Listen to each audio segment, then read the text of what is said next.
we are exploring the rich spectrum of beliefs that shape our cultural landscape. From ancient practices to contemporary expressions of faith, delve into the vibrant tapestry of rituals, customs, and spiritual narratives flourishing in Singapore. The holy month of Ramadan is the 9th month of the Islamic calendar. You might know Ramadan as the month where Muslims all over the world fast from dawn to sunset. But I know that there is more to Ramadan than abstinence from food and water, so I'm here to personally find out more. Hi, Hello. I'm Edward. Yeah, I'm Abdullah. Welcome to Masjid Hajjah Fatimah. Thank you very much. Thanks for taking the time to show us around the place. What is your role here? I'm a mosque officer. I'm in charge of HR and finance for the operations of this mosque. And I'm happy to tell you that I'm working at the mosque that belonged to the great-grandmother of 4 great-grandparents of mine. So you're actually descended from Yes. Hajjah Fatimah herself? Yes. All right, we'd definitely love to ask you more about that and also about Islam because many of our viewers, like myself, are new to Islam, would like to know more about Islam, so we need to trouble you for that. No worries. Let's go. Okay. This mosque has been around for almost 2 centuries. Almost, yes. Since 1846. And so when it was built, and there is a bit of history behind this, I heard that Hajjah Fatimah decided to build this because of something that happened to her. Oh, yes. She felt very thankful because there were 2 arson and 2 robbery cases that happened to her. And she didn't suffer and she was not affected, no one was harmed. And she felt very grateful for that. She was thankful to God. So she decided to build a mosque.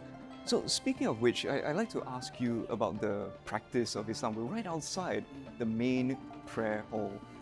Could you tell us a bit about how Muslims practice their faith? Right in front there, you see that curve? That's the mihrab. Okay, so that is the point where the imam would stand. So where the imam stands, the congregants pray behind him.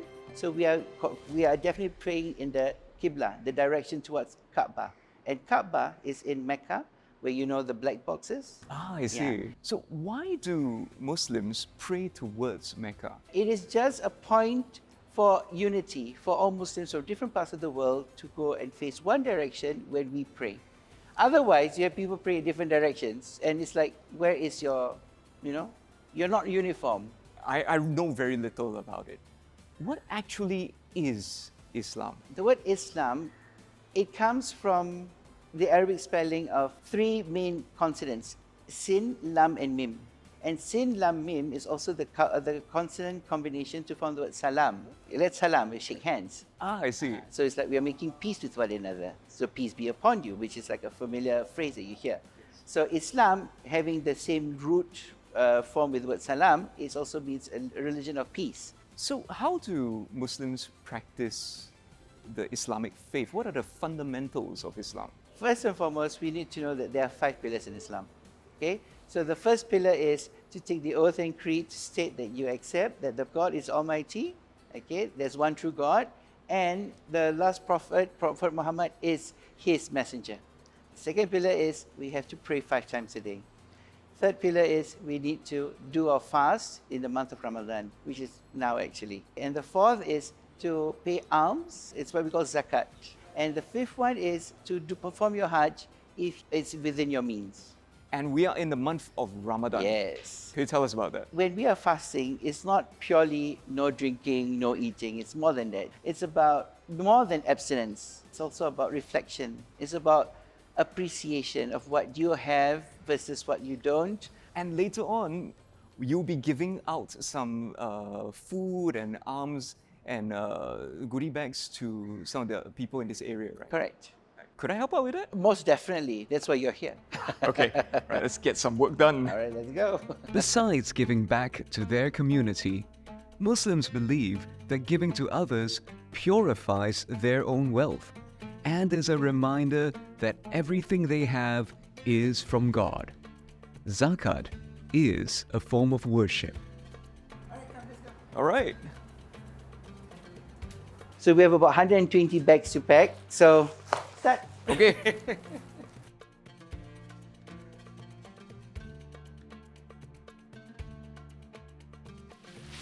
3 down, 117 to go. Okay. So, you notice I'm the one packing all the rose syrup in. What's in a bag? There's also cooking oil, there's soy sauce, there's chili sauce, there's tomato sauce, ketchup, there's sugar and salt, ta-da! And also some condensed milk. Yeah. And it could really last you quite a while if you, even if you have a few people in your family. Abdullah, we've got all these items here. How do you decide who it goes to and how do you choose which items? We collaborate with this group called WIMA, United Indian Muslim Association. Most of the members live in this area and so they know the locals and they go house to house and see their SES level. And the choice of items are the things that we take to give them can be stored for a long time with or without refrigerator because some of them may not own these. Ah, so that's the call to prayer. All right, let's head on down and Can get ready. so I can't be inside the main prayer hall, but I can observe from the outside.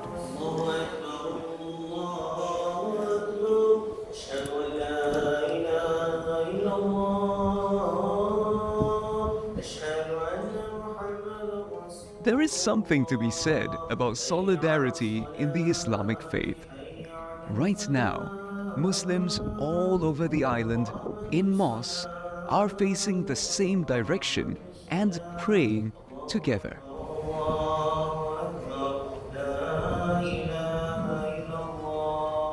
Abdullah, we're in the family cemetery. Family plot, yes. It's on the premises of the mosque. Correct. Can you tell us a bit about this Yes, place? these are all the descendants of Hajjah Fatimah.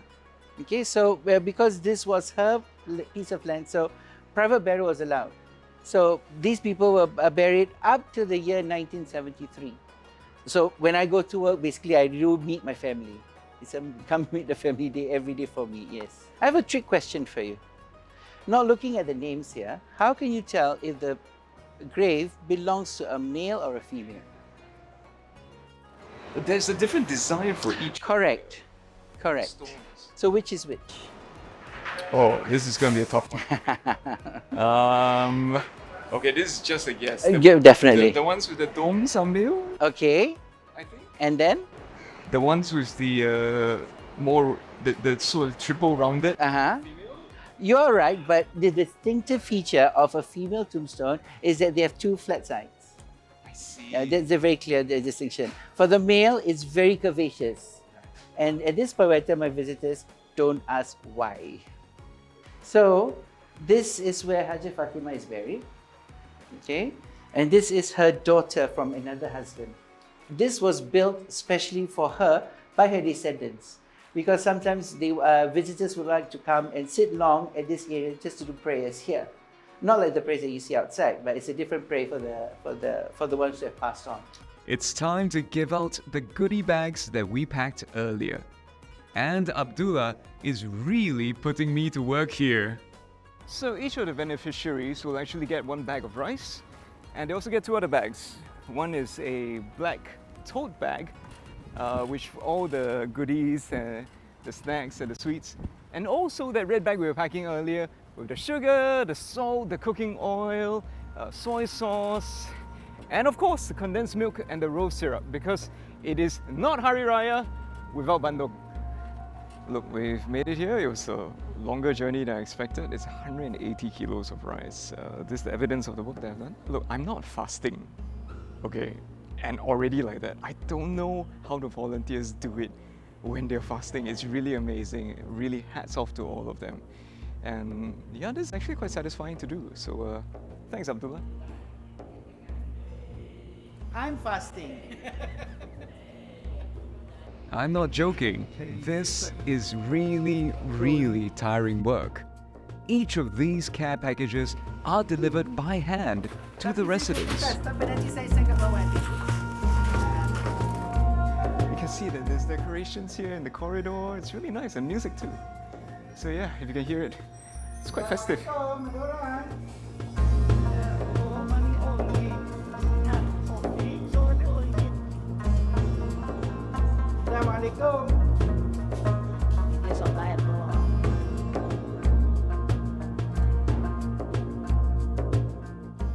I am totally wiped out. It has been an exhausting day for me, and I can't even imagine what it must be like for the volunteers who are fasting. But it is Ramadan, which means that we have to get back on our feet before the sun begins to set. Every day during the fasting month, Masjid Hajjah Fatimah gives out food to anyone who is looking for a meal. Okay, so it's about 6:40 p.m. now. People are preparing to break fast. They're coming to collect the food. Correct. So there's a food collection station. Then there's a teh tarik and the bandung station. So once you get your food and then you find your place sitting along the corridor there and you eat with your fellow friends. So you can either sit on the floor or the elderly might take a table, right? Yes, yes. For those who cannot sit on the floor, they will have a chair there ready for them to sit.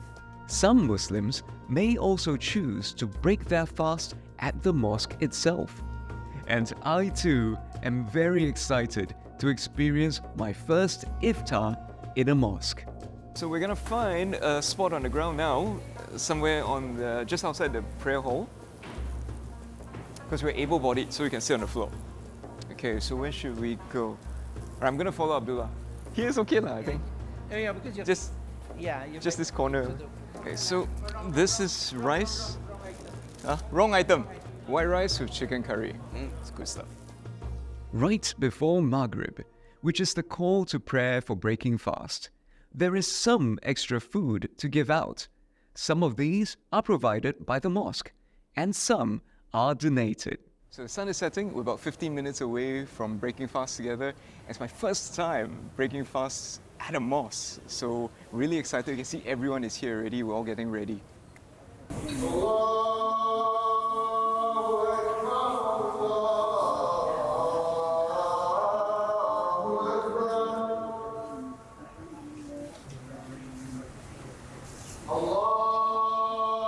This is a very special moment for me. After a particularly hot and tiring day, watching everyone break their fast together and being able to join in, I'm truly thankful to be here.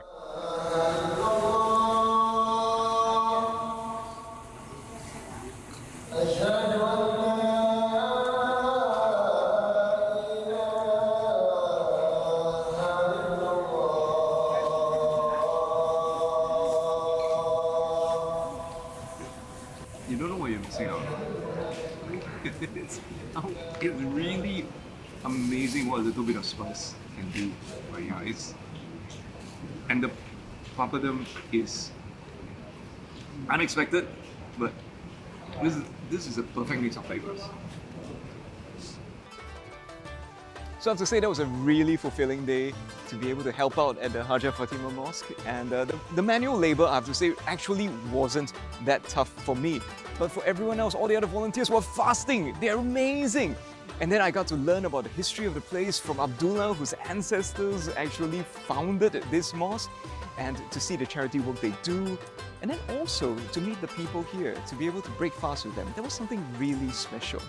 And maybe one day that's something you'd like to do, to share that experience with your Muslim friends.